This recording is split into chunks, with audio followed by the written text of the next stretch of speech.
Okay, well, we are at our start time. Welcome everyone. My name is James Vonesh and I'll be moderating this session. This session is titled Building a Framework for the River-Based Immersive Education and Research. That's if you make an acronym out of that, you can twist it and get RIVER, the River Field Studies Network. And I would just say that this first session is part of a couplet of sessions. The first session here is focused on kind of sharing information about what professors and academics are doing in terms of engaging with students on our nation's rivers, and an organization that has developed around that. So it's some information about river field studies in our academic setting. And after that introduction to what academics are doing on our rivers, we have a second session after the break called Linking Academics and Practitioners to Train Tomorrow's River Professionals. And that's intended to be a more open dialogue where we invite river professionals, from all backgrounds, hopefully who've learned a little bit more about us from this session, to participate in a panel discussion where we explore how can we collaborate build collaborations between academia and outside of academia, both to enhance education, but also to support healthy rivers across the country. And so this first session has three parts. First part is just kind of showcasing, well, what are some examples of what professors and academics are doing on rivers, three class examples. And then we're going to share some results from a national survey about the status of river field studies at American universities. And then we'll do the final segment for this first part is a pitch about the River Field Studies Network and what we come to envision ourselves as doing as we move forward. So first, let's have some examples of what river field studies looks like. So I will share my screen. And here is a class from Richmond, Virginia.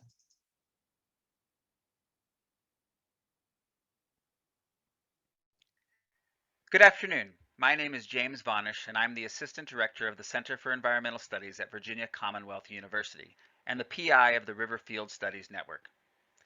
To provide an example of the kinds of courses offered by River Field Studies Network members, I'd like to tell you a bit about my course, Scenic Resource Policy and Assessment.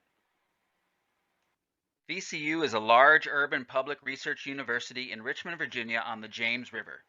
We maintain the Rice River Center Field Station about 25 miles downstream, are one of 9 schools nationwide to offer the River Management Society's River Studies and Leadership Certificate, and we also coordinate the River Field Studies Network. Our Scenic Resource Policy and Assessment course was developed in partnership with Lynn Crump, who directs the Virginia Department of Conservation and Recreation's State Scenic Rivers program. This is a 3-credit course targeted at upper-level undergraduates and can fulfill their capstone requirement for graduation. Most recently, Scenic Resources has been offered bundled together with courses.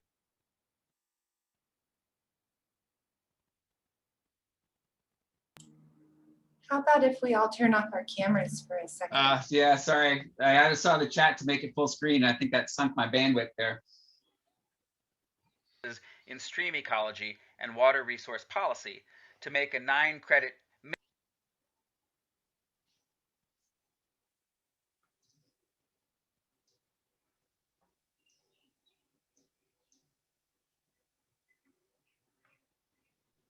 mini block that we call Freshwater Fridays.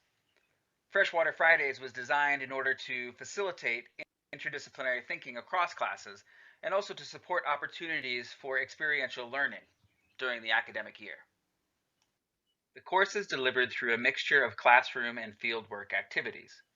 About 75% of the class consists of lectures, guest experts, panel discussions, and computer analysis labs, delivered either in person or virtually. About 25% of the class is fieldwork framed around a project-based learning case study, conducting a scenic river assessment for a Virginia River segment that is being considered for designation in the state scenic river system. We've taught the class twice now. In the fall of 2018, we focused on a 20-mile section of the coastal plain Chickahominy River, and in the fall of 2020, we focused on a 10-mile section of the Piedmont James River. Both river segments were accessible by day trips. To enroll, students were expected to have completed a basic stats and GIS course and had to complete an application to assess their interests, skills, and concerns. This background information helped us to build diverse multidisciplinary teams of about 12 students for each course. Course learning objectives focused on a mixture of foundational concepts and practical skill development. For example, practical skill development included training in paddling skills, both introductory canoeing and kayaking, as well as risk assessment and management in swiftwater settings. This was accomplished with the expertise and logistical support of the VCU Outdoor Adventure Program, which led all river field activities. Students learn the basic vocabulary of fluvial morphology and hydrology so that they can discuss the elements of riverine landscapes. They also learn the elements of design, to think about line, shape, color, depth, and other elements of composition that shape balance and symmetry and variety and visual complexity. And then they're encouraged to consider how these visual elements of the landscape are filtered through the neuroaesthetics, psychology, and social background of the receiver to shape their aesthetic experience. Students are also introduced to the concepts of viewshed analysis and learn how to conduct a desktop viewshed analysis using common software tools. Students are introduced to commonly used state and federal visual assessment rubrics and are carefully mentored by Lynn in how to apply them in the field. Students also learn to apply technology to create novel solutions for scenic assessment. For example, the class developed and tested a custom Esri Survey 123 app that enabled them to collect quantitative data from multiple assessment rubrics in the field using their phones. And in collaboration with Ryan Abrahamson of Terrain 360, the class explored how Google Street View style photographic mapping can be used to create virtual tours that can become archival records of scenic landscapes. By conducting desktop scenic assessments of Terrain 360 virtual river tours, the students were able to collect the data that enabled them to ask quantitative questions like, is the focal segment more scenic than a random sample of comparable river? Finally, students gain hands-on experience in multiple modes of professional communication in the form of a written technical report, an Esri story map, and through professional presentations. And these products support Lynn's office in the designation process. And so in a small way, the students in this class may play a role in helping create a new state scenic river.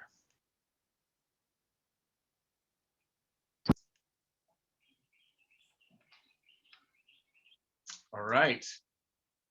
So that was an example from Richmond, Virginia.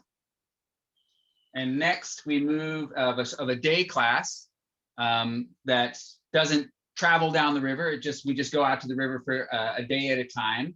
Now we move to the central part of our country where we have a more immersive, a longer class on the Mississippi. Hang on a second here while I share screen.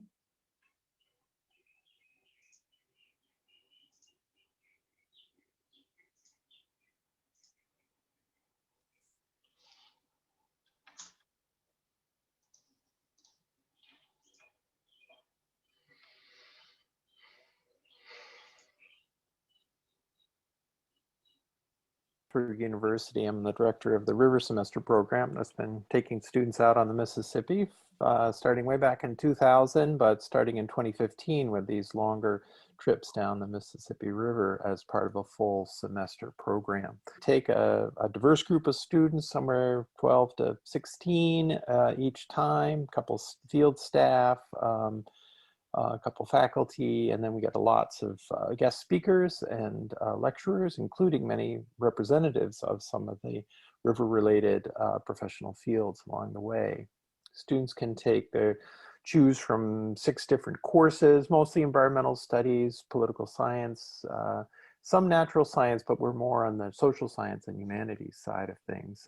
So we spend about 100 days going downstream, so it's a really long, we really get to immerse yourself and get to know the Mississippi River and its many, many different faces and phases and stretches of it.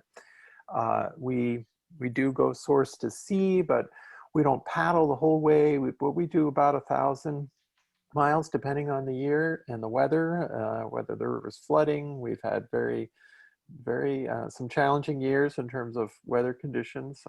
So we work primarily with wilderness inquiry. We have over the last, say, 10 years. They're outfitter based in the Twin Cities, but we also have connected with Big Muddy Adventures in St. Louis, and then down south with Quapaw Canoe Company that's started and run by this guy, John Ruskey, who's one of the most knowledgeable people about the river that we know. So certainly a kind of river professional of a sort there. We are, however, going to be moving to self-outfitting this coming fall. We'll be building some new boats with a sail rig. That's just an improvement over the boats we've used in the past. And so in terms of our interactions along the way, those take various forms, but they can include obviously educational, also data gathering, sort of helping out with some of those field surveys, some service projects, small, but I think it's part of it. But probably the main thing I think in terms of our interaction with some of the organizations and professionals we meet is that this is a chance to connect a diverse group of students, many of whom don't have a lot of experience out in the field this way. One of the big, probably most obvious groups we interact with is the Army Corps of Engineers, which is just by far the largest presence on the river, both in terms of all of the locks and dams and other engineering projects, including like the Old River Control down in Louisiana, Mississippi area. And we interact with these professionals as well. A lot of barge captains, big freighters down below Baton Rouge. We get into ocean going traffic. So that's something we talk with them and interact and make sure that we're staying clear of them. But then probably most significantly, it's working with Fish and Wildlife, USGS, the DNR, in learning from them, having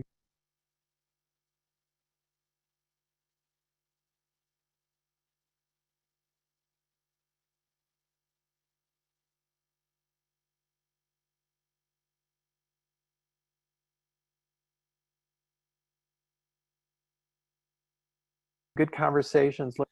And we also work with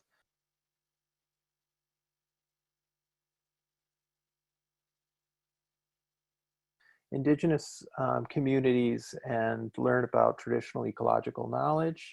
This is at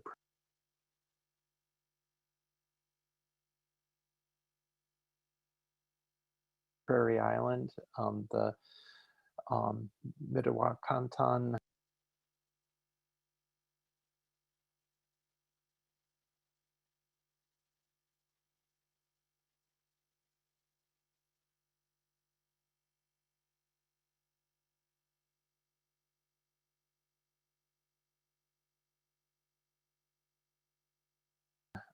Prairie Dakota community there who've done both buffalo raising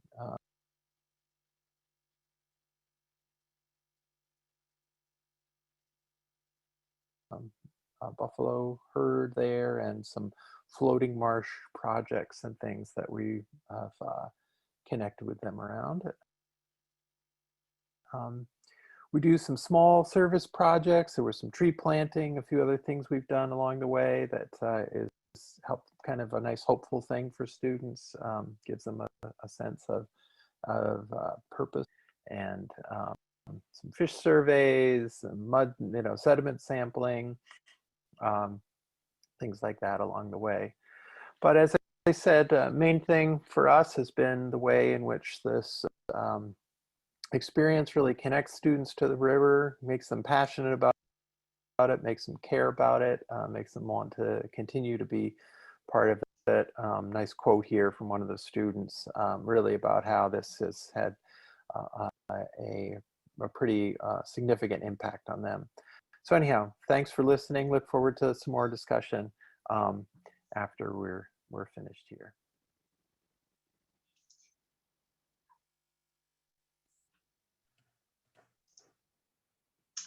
Okay, now it looks like we probably had some lagging issues there, but hopefully most of you were able to catch that. Let's see, mine.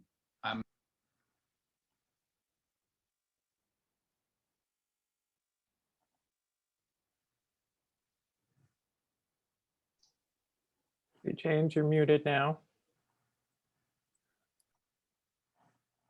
Can you hear me now? Yeah. Yeah.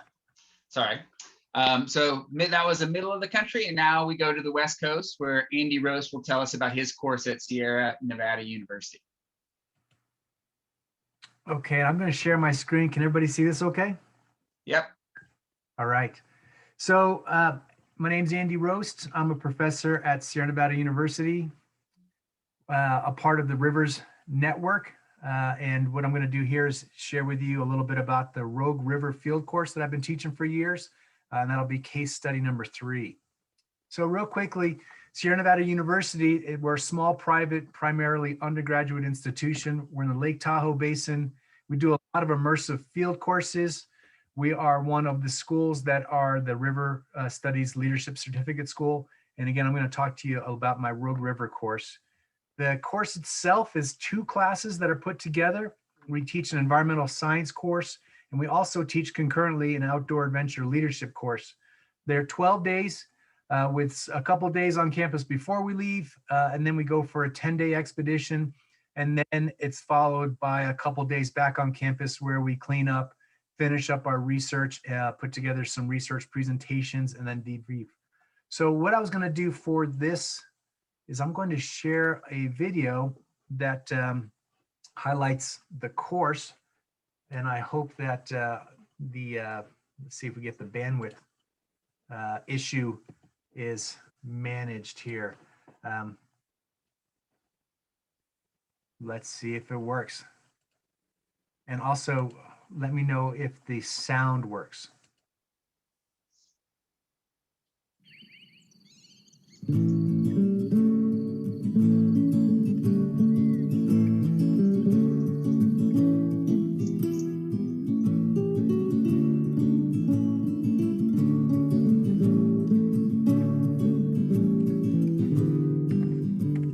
Something that's unique We're seeing the desktop now.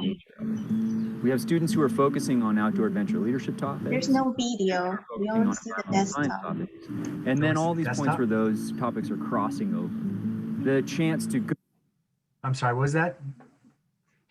We can hear it, but we can't see. We But you can't see can't see it. anything. Okay. Well, that's no good. I can try playing it from the folder as well if that. Oh, there. Okay. And now we can see it. Go on an expedition and Can you work hear it as in well? teams Yes. and Yes. Great. manage risk and adventure while also learning really in depth about the natural environment is an awesome opportunity.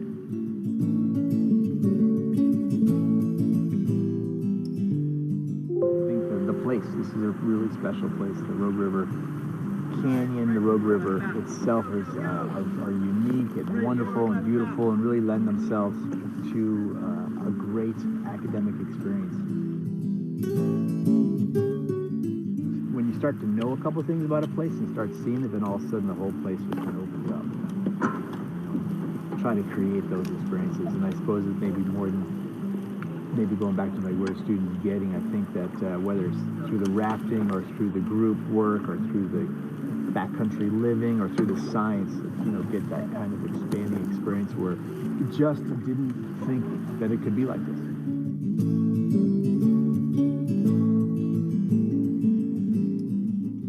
Students who participate in this course are building skills for careers as multi-day whitewater raft guides or really any guiding and outfitting position. They also have skills for careers as biological field technicians or working for public land management agencies.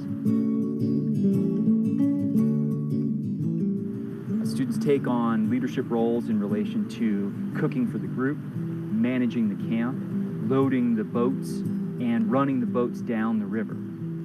These leadership skills can be applied in whitewater rafting and other outdoor adventure settings, but they can also easily be transferred to any other professional or personal setting in life.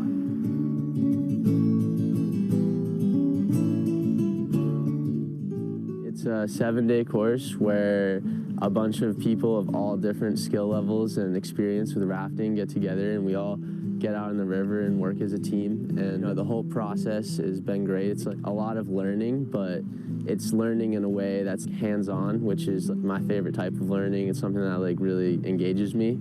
So I would just have to say it's a trip where you get to go out into the backcountry and you get to do it in a way that's not super tiring. You get to float down the river, and you also learn a lot, and you don't even feel like you're learning, but you do.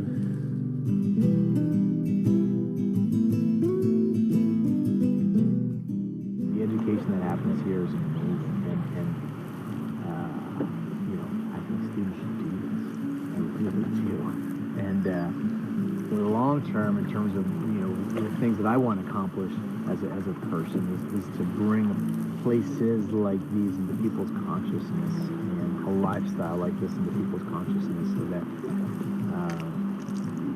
ultimately our culture doesn't trend away from wild spaces, but our culture trends towards wild spaces.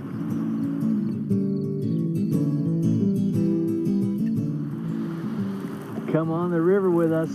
It's a great course.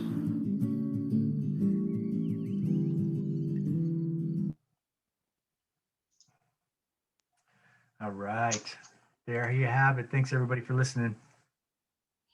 All right, so there you have just 3 examples, and I would say that we cherry picked these 3. There are many classes around the country that are being taught along these lines. So we tried to showcase a short course and a longer course, and courses across different parts of the country to give you a sense of the flavor of what some of the members of the River Field Studies Network are doing.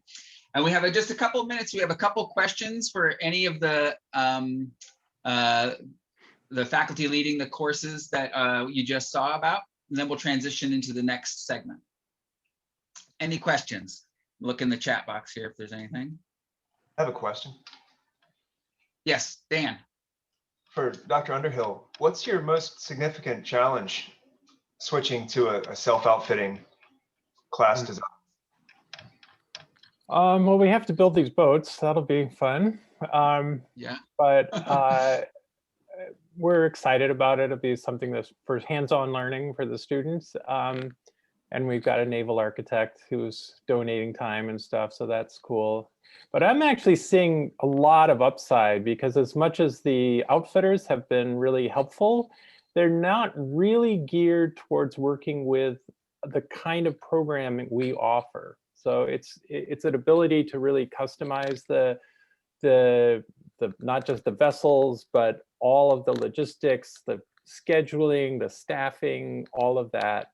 So in ways I'm seeing it as a way to simplify in many ways, and I think improve the program. But yeah, but we'll check back in, make sure the things float in mid-August. I got another question, one more. Andy, what section of the road do you guys do for that? I'm just curious. Do y'all put them on the wild section below Graves Creek, or upstream from that? We start about a half day. We put in Alameda typically, Nice. about 4 miles from Grave Creek. And then we take out around Cougar Lane is usually what we shoot for. So about a half day past Foster's. Okay, nice. That's a fun stretch. Yes. And we always contemplate going all the way down to the ocean, which wouldn't be that many more days, but we've never pulled it off. Yeah. But it's good to know it's there. Also, I see a question in the chat box. And do students have to pay additional course fees? And I guess I will say for the scenic resources class, they do. Our field days are essentially run through our outdoor rec program as a rec trip, and so they basically pay each day. So it's about $30 per day out on the water or out in the field. Andy, fees for your students? You're muted. $800 is the course fee. Joe? Students pay in intention. Joe's got his in the chat box there. Yeah, I just Great. put it in the chat, but yeah, it's a significant fee, but it's cheaper than maybe going to study in Europe, but more expensive than living on campus. Yeah. Great. Well, great. Some good questions there. Let's transition to the second part of the session, where we're going to hear from Denielle Perry at Northern Arizona University about results of a survey that we conducted about field studies at universities around the country. Denielle. You're muted, I think. Let me just share my screen with y'all. There you go. And here we go. So as James mentioned, we conducted a survey to assess the status of field courses across the country that are taking students into the field. And I want to give credit to two undergraduate students in our department, Laura Cooley and Zibit Togoyani. They both helped create the survey and analyze some of the data, and are helping draft an article out of these data. So what we asked was whether or not faculty are leaving campus for any period of time to take students into the field to visit a river. And 60% of the respondents said yes. We had 197 respondents to the survey. 40% said no, and they were inclined to learn more about how they could possibly offer a field course. So we asked questions about logistics and facilities. The people who are leading courses reported taking students to 137 different rivers in the United States, and Alaska is not pictured here, but there were a few rivers in Alaska, as well as Canada. And then people were also reporting that they were taking students into rivers around the world as well, so international trips. You can see here that since 1984, which is the earliest reported course, that interest in taking students into the field and actually taking them into the field to visit rivers has increased over time, which is a really great indication. And obviously 2020 was limited. Some surprising data was that most of these experiences are happening in either the fall semester or the spring semester, and not during the summertime, which indicates that these classes are actually really, or these experiences are really wrapped up in faculty leaving the campus for a day or two to go visit a local river as part of a regular semester or quarter-long course. The average number of students in the field is 24, and the average day in the field is 9. Now that's because it's a little confusing data, because the most classes actually are just going into the field for a day, but we do have some field courses such as the Grand Canyon semester where students are in the field literally for months. And so this average out at 9 days is a little misleading in that there are few classes that are spending that much time in the field. When people do go in the field, the vast majority are using school or department-owned watercrafts and equipment. And then following up with that, people are using outdoor programs for that equipment, or renting equipment from various outfitters. Some of these trips are actually using commercial outfitters to provide all of the services. 50% of the respondents said that they are not staying overnight in the field. Like I said, they're coming out into the field for one day, leaving campus, going to visit their local river, and then coming back to campus. But those people who are staying the night in the field are using all different sorts of facilities. They're either using a camp that they can break down and set up each day, or staying at field stations, or they have a base camp that they're staying at, and then they go out into the field and come back to that same base camp. Other included hotels and houseboats. So costs, how are we paying for these trips? The day trips are generally wrapped up in some sort of institutional funding where it's $0 to $50 or up to $100 for funding that trip for the day.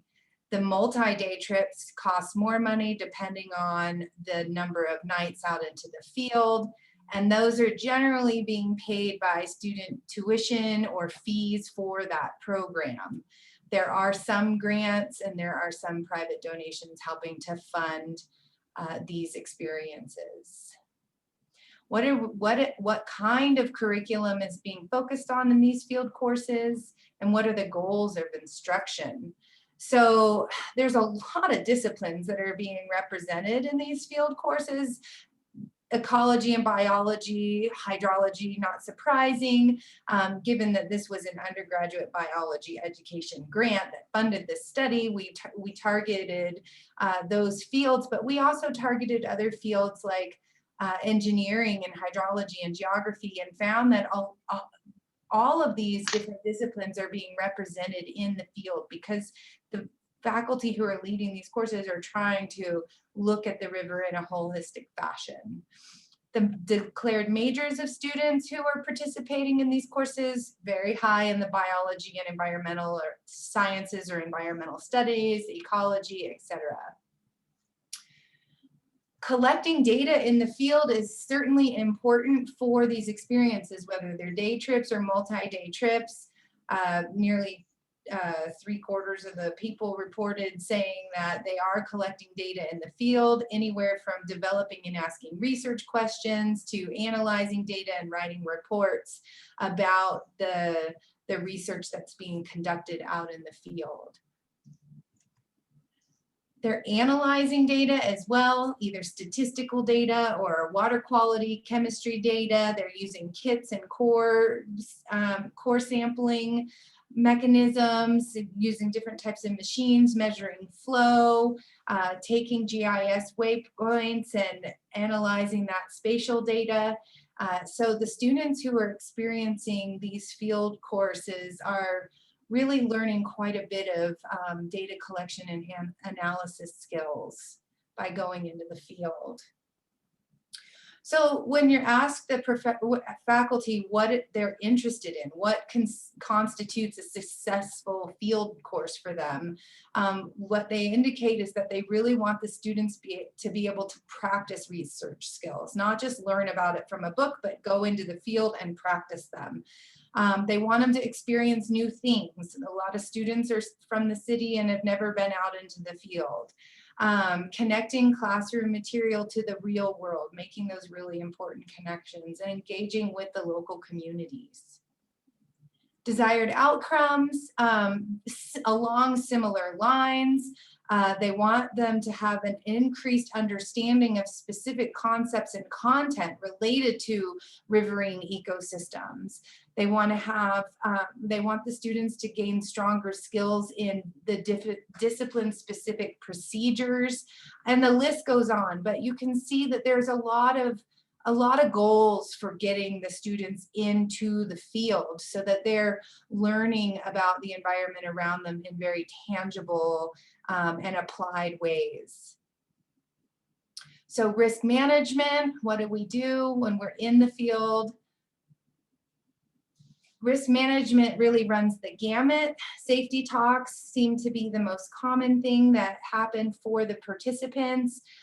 There's emergency contact procedures and protocols in place for some of the courses. Van driver training is pretty standard for taking students into the field. However, not everyone has that training. Written protocols for safeties, incident reporting on down the line. This was actually something that respondents recognized as an area that needed to be improved, and we're hoping that our network could help create some standards for risk management practices. And that goes the same with instructor safety training. So a lot of the instructors are first aid and CPR certified, but there's a lot less training for swiftwater rescue, which is important when you're around moving water, and wilderness first responders. So it tends to be more the people who are doing those multi-day trips have those more advanced levels of training. So what are some of the limitations to offering these types of courses, and how can we help? It didn't matter whether or not the courses were already being offered, or it was instructors reporting that they don't offer a field experience but would like to offer a field experience. The data were very similar across the yes and no's there. And the number one constraint really is money. How do we fund these courses? How do students pay for these courses? And the other is logistical planning and administrative red tape. Those were the biggest barriers. And you know, there are other barriers, impediments, things that don't make it so easy for people to get into the field. But really, it's money and administration that are driving those barriers.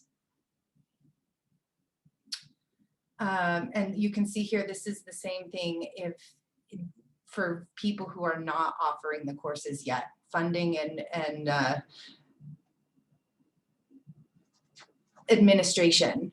So what is it that they want from our field studies network? They would like access to open source materials, which we're in the process of creating. They would respondents were really interested in collaborating across the country, sharing data, having student-driven research projects that people in different institutions could all be working on together.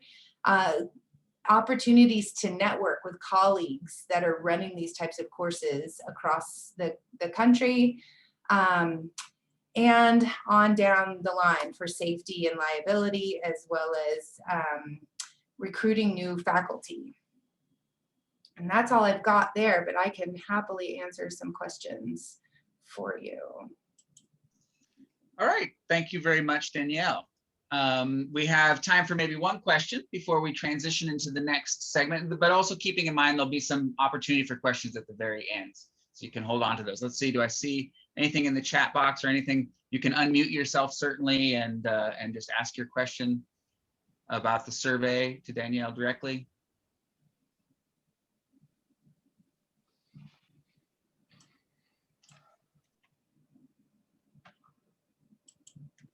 All righty. I had recorded this presentation, but I'm gonna, instead of playing it, because of the bandwidth issues, I'm gonna see if I can just play it from my screen here. So transitioning to the last section. So this is an introduction to sort of our field studies network and what we plan to do going forward. Let's see here, and let's see if I can do it as from the beginning. The River Field Studies Network. Rivers are vital. For many human populations around the world, river flows are linked to livelihood, identity, and sense of place. They provide supporting, provisioning, regulating, and cultural ecosystem services essential for society, and they provide essential habitat for remarkable biodiversity. Rivers are also complex. The biology lives in the hydrology flows over the geology. This statement by the Mathieu River Restoration Council captures how river function depends on climate, geology, hydrology, and biology. The vital services rivers provide depend on this complex interplay. Though vital to our well-being, rivers are in crisis, perhaps the most threatened ecosystem. Rivers face a variety of interacting threats to their integrity, including pollution, exploitation, non-native species, and human modification of natural river flow. And as a result, we have seen dramatic declines in freshwater biodiversity in recent decades. And the essential ecosystem services that society depends on are at risk. Because rivers are complex, coupled socio-ecological systems, overcoming these challenges to maintain and restore healthy rivers and the vital functions they provide will require a diverse workforce of interdisciplinary problem solvers. Field studies are a vital tool in creating this workforce. They connect students to learning objectives, peers, instructors, and communities through immersive, active learning in real-world environments. Recent studies highlight that field studies can help overcome achievement gaps and propel inclusion, catalyze career interest, and create informed and engaged citizens. They are a critical tool for creating a diverse workforce of interdisciplinary problem solvers.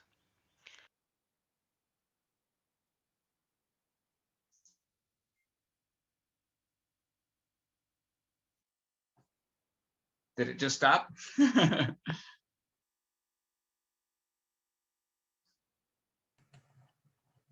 Yeah. Let's see here. I think that the toolbar is hidden. However, to unlock these benefits, field instructors must overcome a unique and growing set of challenges. Historically, professional development in academia for field studies instructors has been informal. In the absence of training structures, field studies relied upon passionate instructors willing to take on the extra labor of developing field courses and making the same mistakes and discovering the same solutions largely in isolation. This model, never ideal, is becoming increasingly unsustainable.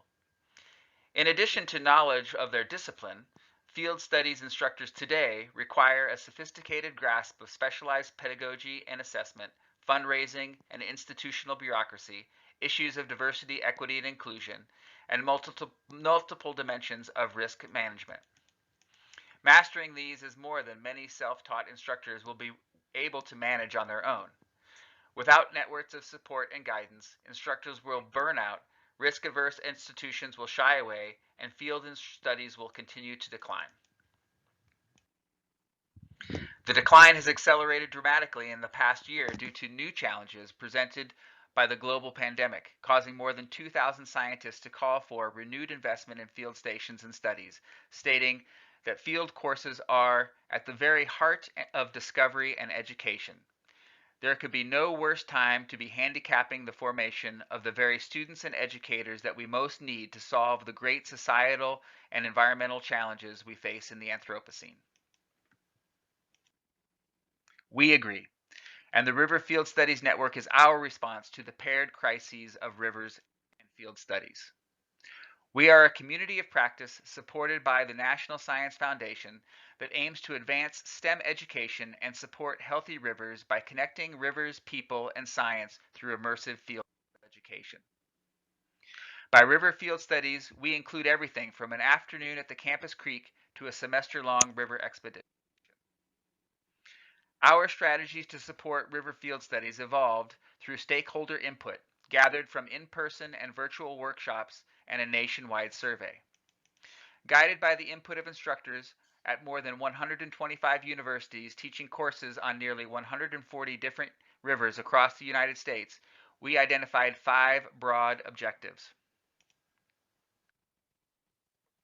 Our first objective is to build river field instructor capacity through a multi-tiered professional development program with virtual and in-person components.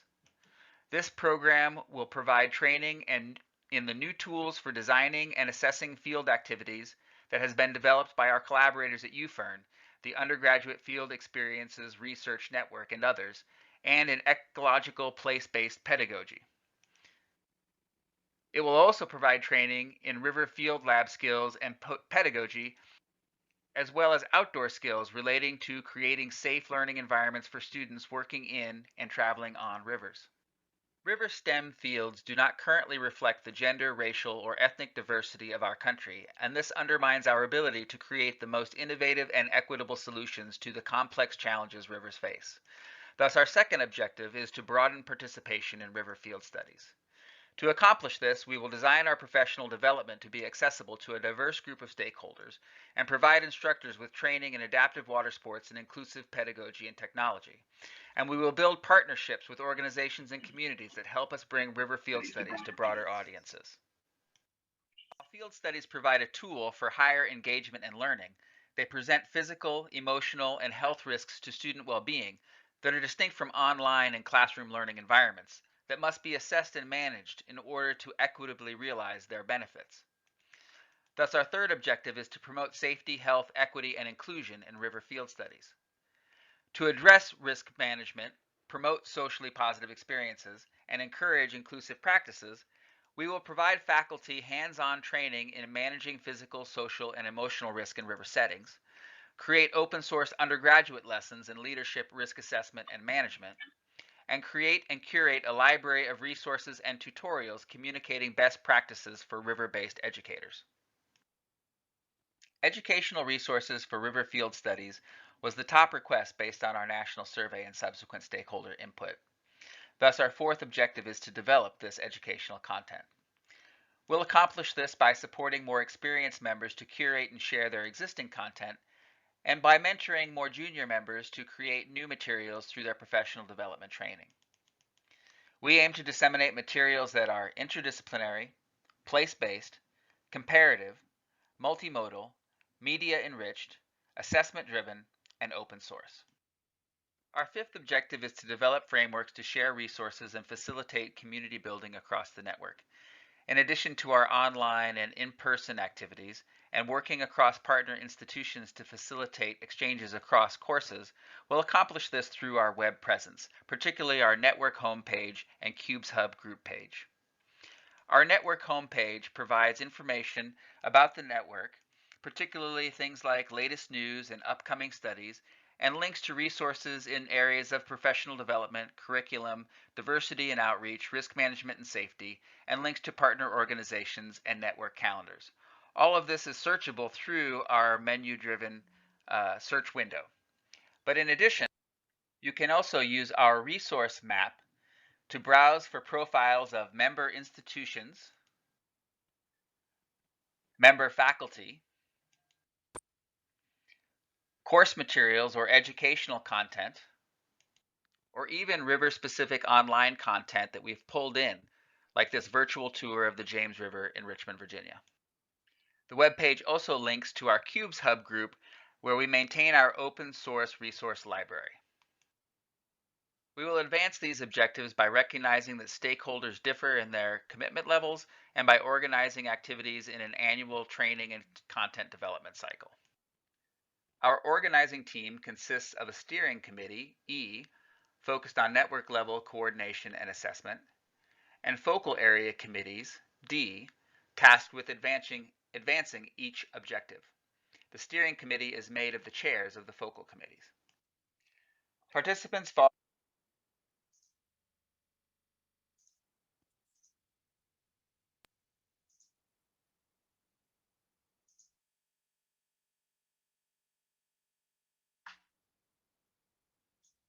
Looks like we lost it there. Let's see.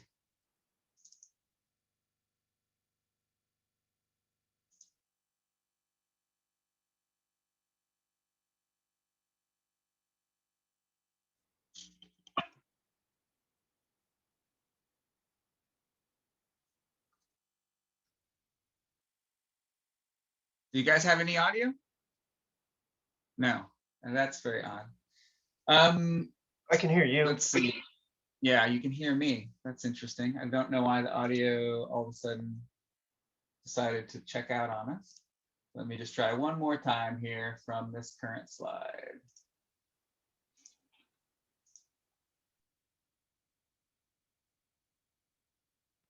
Do you guys see the screen? Can somebody chime in? Can you see the? No. Can't see the screen. I see you. I think is what happened is I think I stopped sharing somehow. My apologies. Let's see if I can try this one more time. And let's try current slide. Is the sound sharing? network activities vary by season. There we The go. year begins with a virtual winter symposium featuring a keynote speaker, in which the new participants are welcome, the previous year's products are showcased, progress reports are made, and plans for the upcoming year are communicated. The spring season focuses on a virtual professional development training, identifying educational materials to be developed that cycle, and planning for the summer rendezvous. The summer season is focused on preparation and delivery of the in-person river rendezvous. The River Rendezvous is a week-long in-person professional development workshop for the trainers and the focal cohort of instructor participants. It involves pre-trip virtual training, 3 days on-site training for participant instructors where we focus on hands-on skill development, and then a 4-day mini course with a cohort of local students. The goal of the rendezvous is to build instructor competence through student engagement. Instructors can identify strengths and areas for growth from looking at student learning outcomes and student feedback, as well as feedback from the trainers. Each year, the rendezvous is held at a new river in a different region of the country. For instructors looking to develop a field course of their own, completing the river rendezvous training should give them the skills and confidence that they need. Mentoring rendezvous graduates through the process of developing and running their own field course is one of the roles of the Faculty Mentoring Network. The fall season focuses again on virtual activities for the revision and production of the new educational materials and professional development that's associated with that process. Fall is also when we will recruit the next cohort of instructor participants. And then we're back to the winter symposium and we take stock of another year. To ensure that we grow in a data-driven manner, we have engaged Dr. Rupu Gupta of Knology to guide annual external evaluation, and each winter we get feedback from our expert advisory panel. Well, that gives you a quick introduction to the River Field Studies Network. Our young community of practice is growing rapidly and now includes more than 100 members across 30 states. This diverse community is united by a passion for rivers as a context for soul-satisfying teaching experiences and the promise of field studies for propelling inclusion and excellence in natural sciences.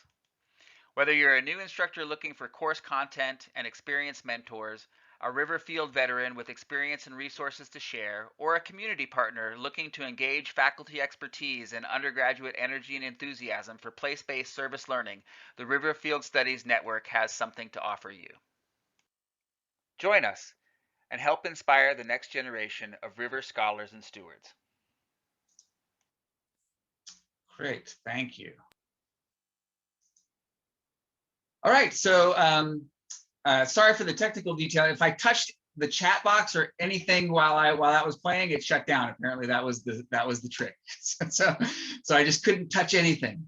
But at any rate, we made it through, and we even have 5 minutes here for discussion. So open it for questions about the River Field Studies Network and what we see going forward. But also, if there were any questions that you had from the earlier 2 components, feel free to put them in the chat box or just unmute yourself and ask away.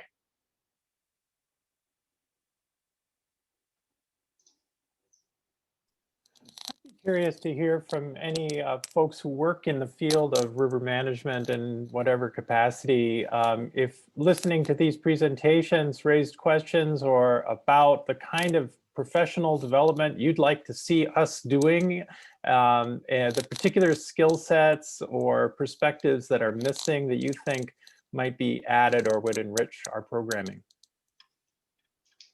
Great question.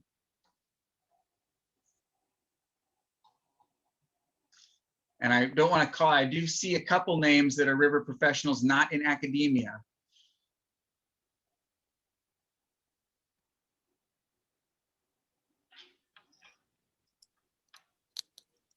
I mean, if it all sounds good, then that's great. I'm just curious, you know, if there's a need out there that is not being met. We've named a few around diversity, equity, inclusion, but I don't know. There's other feedback on that. I had a similar question to follow up on something Denielle alluded to a minute ago. Was the access to the first aid training something that could be, if we found a way to offer that, would more people be more likely to take a shot at one of these courses if they had access to that kind of training? The question didn't go deep enough to get the answer to your question, but I imagine that, you know, one of the things that we plan to do is teach safety when we're holding our river rendezvous. And so those instructors who don't have any experience with safety can get some of that training when they're participating in the cycle. Another goal is to have safety videos, safety standard videos posted on our website, available for anybody who wants to lead a course. But that's more in line with being in the field, not basic first aid certifications. One of our experts, Julie Munger from Sierra Rescue, has developed a portfolio of training that includes things like being around rivers with waders, or, so it's not only geared toward people who are in the whitewater recreation background, but also for river. And she actually has a specific program for field professionals, essentially. And so we can draw upon that sort of background to tailor the kinds of safety considerations that we might need for faculty that are taking students in the classroom. This is an area that's interesting. A colleague of mine at VCU who works for the outdoor rec program once commented that it was much easier for me to take my class into the field than for him to take an outdoor rec program into the field, because he had to establish some protocols for risk management and so forth that we don't necessarily have that same oversight. And so for us at VCU, one way to sort of fix that has been to collaborate with our outdoor rec program. And that works for us. But other universities have found other ways to kind of fix that, either through having faculty that lead these courses have those expertise themselves, or doing, outfitters that have that safety training, or collaborating as we do with their outdoor rec program. I had one question. I love what everyone's doing, and I'm curious if there's any advice on how to best approach the administration initially to get buy-in to do this sort of thing. I work at a small liberal arts college. Money's a little tight. They'll be very concerned about liability, and so I think I need to come in with a strong pitch right from the beginning. There are a bunch of experienced folks in the audience here. Anyone want to offer a response to that? Dan, I see you've got your hand up. Yeah. Andy may have more experience at a small college. I'm at VCU as well, which is a large urban school. My father was in the military for a long time, and he had a saying that stood me well, which is you always bring the general a solution. You never bring them a problem. So I did as much planning as I could beforehand, and I ran it past a few other people and said, look, find the holes in my plan. What am I missing? And then I didn't bring that all to the administration, but I had it in my head. So when they asked a question, I had the answers ready. And that, it sounds simple, but that really helped. And it just being able to answer a few important questions about, if this happens, what do we do? That got a lot of buy-in. So I just went up the food chain to the experienced faculty I trusted, then up to my department chair and the dean. And they were all fairly impressed that the person that was right below them said, yeah, this guy seems like he knows what he's talking about. He's got his plan worked out. Andy? Yeah, thanks, Dan. I'll just piggyback on that. I think, James, the recognizing what questions the administration are going to present to you, and you sort of identified them, right, is probably going to be money, and it's probably going to be safety. And if you can come with a solution to both of those, you're in the door and halfway there at least. I think that's one of the powers of the network, is that there isn't one solution for that, or there are many solutions to that, and it probably depends on where you're at. Like you identified your context as being small liberal arts college that maybe doesn't have deep pockets. Well, then there are other people who are teaching these courses in our network of 80 or 100 people who are exactly your kind of institution, who can tell you how they did it. Whereas, Dan and I are at a big urban university on the East Coast, and we can share how we did it. And so that way we're not sort of reinventing the wheel in isolation, but, we can sort of probe the network and say, hey, who's in my circumstance and how did you make it work? And try to kind of, so yes, you can do what Dan said, but you don't have to do it de novo, right? You don't have to invent it from scratch. You can ask someone who's been, there before you and go forward with that. So that's one of the powers of sort of having the network, I'd argue. One more. Well, keep those. Yeah. So who's got another somebody? Piece of advice, that something I didn't really expect when I first began this conversation. My own personal experience privately was actually a lot more appealing to some of the administration when they found out that I had personally done these things successfully for many years. That mattered to them, that it wasn't a brand new idea that I was hoping would work, but it was an addition onto something that I knew existed and knew could be done. So don't discount your own experiences outdoors or teaching in the field. Think parts that you've already done of it.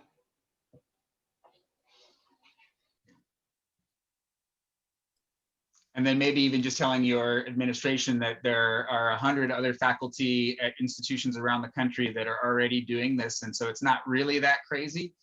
And, you know, we don't have any deaths to report thus far, knock on wood. So that's, you know, another thing, because like when you're doing it by yourself, you know, and you come to your administration, they might think that you're the only one that does this kind of thing. And in fact, that's not the case at all. Okay, well, Sherry, I'm glad to see that you joined us. I've been seeing in the chat about your struggles to get in, but we are actually just finished. But Sherry, we're going to transition into after the break in a few minutes here, the discussion portion of this, and so that's when we'll have a chance to sort of talk more and get more from your participation as well. So you got a short break there. We reconvene in at 12:45. And so for those of you, I'm going to just kind of hang out here in the room. And so they're certainly welcome to have more discussion, but otherwise we'll pick back up with a panel discussion at 12:45. And anyone who wants to just hang out can hang out. But actually,